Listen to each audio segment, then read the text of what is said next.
hace instantes para tomar el control del sur del Líbano. Bueno, está Nicolás Malinowski, que es especialista en el sector energético y autor del libro Crítica de la Energía Política. Mira. Nicolás, un abrazo. Buen día. Julieta Tarrés, Paulino Rodríguez los saludan. ¿Cómo está? Hola, buenos días, Paulino y Julieta, ¿cómo están? ¿Todo Bien, bien? gracias, muy bien. Bueno, ¿cómo leemos lo que está pasando en el mundo? Y finalmente, ¿qué crees que va a ocurrir con el petróleo? Que es un poco el enigma, el misterio más importante a develar a propósito del impacto en la economía mundial y todos los aumentos que hemos atravesado en la Argentina y que están atravesando las distintas economías aquí y allá, digamos, ¿no? Bueno, sí que pregunta, Paulino. O sea, estamos viendo ya casi 30 días, un poquito menos, 25 días de conflicto iniciado en Medio Oriente por Estados Unidos e Israel cuando ataca al país de Irán. Y el domingo, esto ha tenido una repercusión, como bien vos decías, en el mercado energético global. Y este domingo, Fay Birol, que es el presidente o el director de la Agencia Internacional de Energía a nivel internacional, declaró o anunció que este sería un conflicto con mayores consecuencias que las combinadas con el conflicto de Rusia-Ucrania y las de la década del 70 en términos de la crisis energética que se va a vivir en el corto y mediano plazo.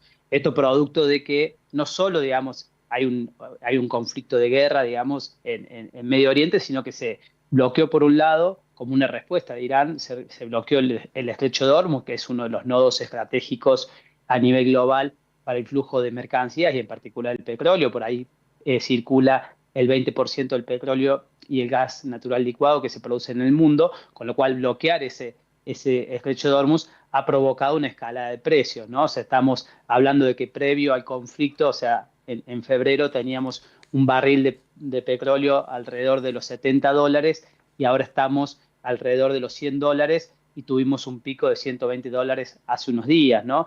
Y sin embargo, las medidas que está intentando tomar Estados Unidos para intentar bajar el precio del barril, lo que fue, por ejemplo, el 11 de marzo, se anunció la liberación de reservas por parte de la Agencia Internacional de Energía que conforma ese club 32 países. Estados Unidos sería el principal país que liberaría reservas para intentar bajar el precio del petróleo. No ha tenido el efecto inmediato que se esperaba, sobre todo porque días después, el 18 de marzo, Israel atacó o bombardeó Soupar, que es uno de los principales yacimientos de gas en el mundo que comparte Irán con Qatar, y como respuesta también Irán bombardeó partes de las instalaciones de ese gasoducto, de ese yacimiento, perdón, de Qatar, ¿no? Entonces esto ha provocado una guerra, si se quiere, de atacar instalaciones energéticas, con lo cual está complejizando todo el mercado global de la energía. Y bueno, eso está, lo que vos decías recién, también interesante,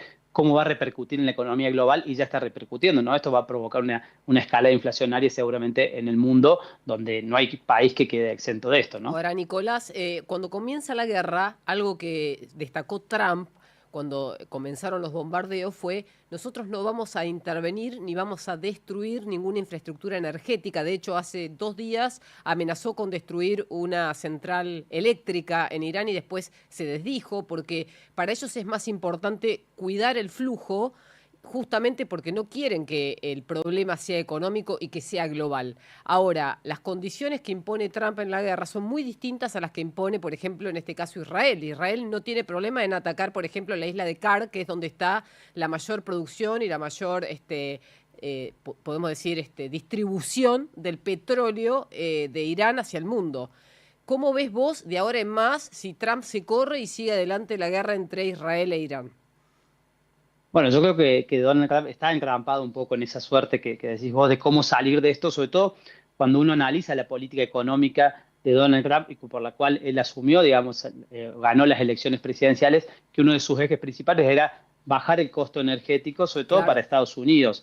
Y estas medidas han sido contraproducentes en esa política, sobre todo en estos meses, en estos últimos días, perdón, aumentó un 20% el combustible dentro de Estados Unidos y eso está Sí. socavando la popularidad interna de Donald Trump. Ahora, ¿cómo va a salir Trump de esto? Hay que ver, digamos, lo que sucede. Claramente, vos decías, el sábado Trump amenazó atacar no solo una central eléctrica de Irán, sino todo el Dejarlos, sistema claro, de infraestructura eléctrica, claro, dejarlo sin sin energía luz. eléctrica para poder ingresar tal vez por vía terrestre al país de Irán, ¿no? Y esto provocó también una respuesta por parte de Irán diciendo, si nos atacan la infraestructura de energía eléctrica a nuestro país, Irán va a responder atacando todas o destruyendo toda la infraestructura energética de Medio Oriente, ¿no? Entonces hay que ver, digamos, cómo esto va escalando. Incluso Israel, esto que vos decías es importante. Bueno, ayer vimos cómo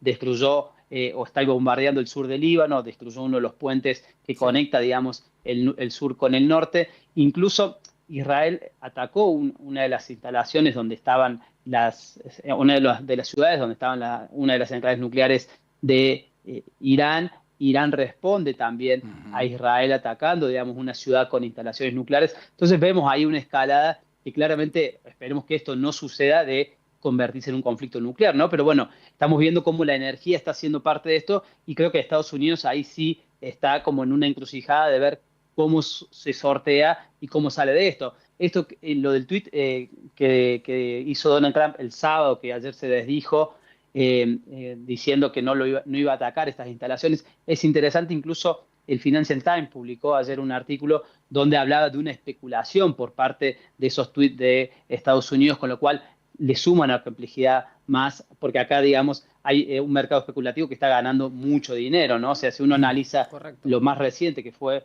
el conflicto de Rusia y Ucrania, las mayores empresas que ganaron divisas o dólares, o como lo queramos llamar, en el año 2022, fueron las petroleras, ¿no? Entonces, acá el Financial Times mencionaba de que hubieron 6.200 operaciones en 10 minutos entre el tweet de Donald Trump o red social Trust, donde se especuló, cayó el precio del petróleo cuando publica Donald Trump, pero después vuelve a subir porque Irán desmiente de que haya habido ese tipo de negociaciones, ¿no? Entonces, durante ese lapso de 10 minutos, 15 Claro. minutos, hubo grandes ganadores, ¿no? Yo creo que ese es un punto definitivamente muy atractivo, Nicolás, porque me parece que se está corriendo el velo del Trump empresario, de los pingües negocios que se generan en solo minutos, que no tienen que ver con los negocios tradicionales como los conocemos en la Argentina. En la Argentina conocemos el negocio más burdo, si querés. Una obra que vale 10, la pagamos 20, retornan 10 al funcionario, después aparecen con bolsos en... Más vinculado a la economía real, claro. Claro, sí, exacto, a lo que nosotros podemos ver y tocar. Sí. Hay negocios en el mundo, también acá, negocios en el mundo que se hacen con un clic, como tantas cosas hoy en el mundo. Lo que está contando Nicolás es algo que a mí me impactó, que es un escándalo nacional en los Estados Unidos y que ha llevado a demócratas que estén citando a Trump al Congreso. Por supuesto no van a prosperar por ahora porque no tienen número, pero sí hay una inquietud creciente. ¿Qué es lo que pasó? Y ayúdame con esto que quiero compartir con vos, Nicolás, que es lo que vos decías. 5 minutos antes del anuncio de Trump, seguramente con alguien que sabía que tenía información privilegiada, Sí. se compran en una sola operación futuros del Standard & Poor's 500 por un valor nominal de 1.500 millones de dólares. Correcto. Se vendieron contratos de futuros de petróleo por un valor nominal de 192 millones de dólares. Más de 4 a 6 veces el tamaño de cualquier otra operación durante el cierre del mercado. Los que estaban adentro de la organización se beneficiaron de las mentiras a plena luz del día. Sí, esto no es la primera vez que pasa, ¿eh? No, viene pasando con los aranceles. Cuando Trump anunciaba aranceles, Sí. eso trastocaba los valores de muchos activos. Mucha gente había entrado antes del anuncio de Trump y después salía cuando... O sea, Cuando sabía que iba a cambiar la condición. vendía antes Sí. y después compraba mucho más barato 6 minutos después. Correcto. Bueno, ahora con el petróleo fue definitivamente muy harto evidente. Más allá de y amén de los negocios del yerno de Trump, que quiere la reconstrucción de Gaza como negocio inmobiliario y que ahora está aparentemente, dicen en Tel Aviv, siendo uno de los negociadores con parte del régimen iraní. Para, entre otras cosas, probablemente ir por algunos negocios mayúsculos. Yerno de Trump, casado con una de las hijas de Donald Trump, sin ningún otro cargo en la diplomacia norteamericana. ¿Vos crees, Nicolás, que estamos frente a la perspectiva de que alguien en el entorno de Trump está jugando de verdad con dólares todo el tiempo mientras en el mundo se cuentan muertos por día? Yo creo que sí, claramente. Incluso vos recién mencionabas esta suerte de ganancia con un clic, ¿no? Y también, no solo con un clic, sino también Donald Trump teniendo o dominando el mayor ejército del mundo, el más poderoso, ¿no? Entonces, hacen este tipo de maniobras. Yo pensaba recién también, si uno analiza los últimos movimientos de este año de Donald Trump en términos militares, ataca a Venezuela en enero, ¿no? Más allá de lo que uno pueda considerar de Venezuela o no, es la mayor reserva de petróleo del mundo que hoy está controlada por Estados Unidos. Ahora está atacando Irán, que es la tercera reserva de petróleo y la segunda de gas a nivel global, ¿no? Entonces, no es casual tampoco de donde caen las bombas norteamericanas, son las mayores reservas de petróleo en el mundo, ¿no? En esta disputa de los recursos estratégicos a nivel global. Incluso ayer, sí, el día de ayer, en el CERAWeek que se está dando en Estados Unidos, que es la conferencia de prensa, mejor global, dicho, claro. la conferencia global de petróleo, que están todos los norteamericanos y las industrias más principales del mundo ahí, el secretario de Energía, Chris Wright, decía que, bueno, esto era necesario hacer, digamos, lo de Irán en términos de intervenir el régimen y también cuáles son los intereses que tiene Chris Wright, ¿no? Porque es uno de los principales, o toda su carrera se desarrolló desde la década del 2000 en lo que fue la revolución de los no convencionales en Estados Unidos, ¿no? Y él viene de ser CEO de esas empresas, entonces acá también vemos cómo se entrelazan los intereses y las acciones de estas empresas que van a ser grandes ganadoras del mercado global, controlando, digamos, cuando se sube el precio del petróleo, ¿no? Porque acá estamos viendo si el precio del petróleo se sitúa alrededor de $100 o por encima de esto, bueno, la rentabilidad va a ser una renta extraordinaria que hay que ver cómo se reparte eso en el mundo. Y eso claramente queda concentrado en estos pequeños jugadores, ni hablar de los intereses que recién también mencionaba Paulino del yerno de Trump con la reconstrucción de los lugares que ellos atacan, ¿no? O sea, primero perpetúan un genocidio en Gaza y después van y dicen, bueno, lo vamos a reconstruir, pero con estas empresas, ¿no? Entonces, siempre hay un costado en todo esto que tiene que ver con los negocios, lamentablemente, a costa de vidas que estamos viendo en el mundo, ¿no? Nicolás, enorme abrazo, ha sido muy generoso. Nicolás Malinowski, que es especialista en el sector energético, autor del libro Crítica de la energía política, ni más ni menos, más que tentador. Un abrazo. Un abrazo grande, que anden bien. Hasta luego. Chao, chao. Impresionante, Juli, me impactó. Me Sí. parece que es un tema que hay que seguir.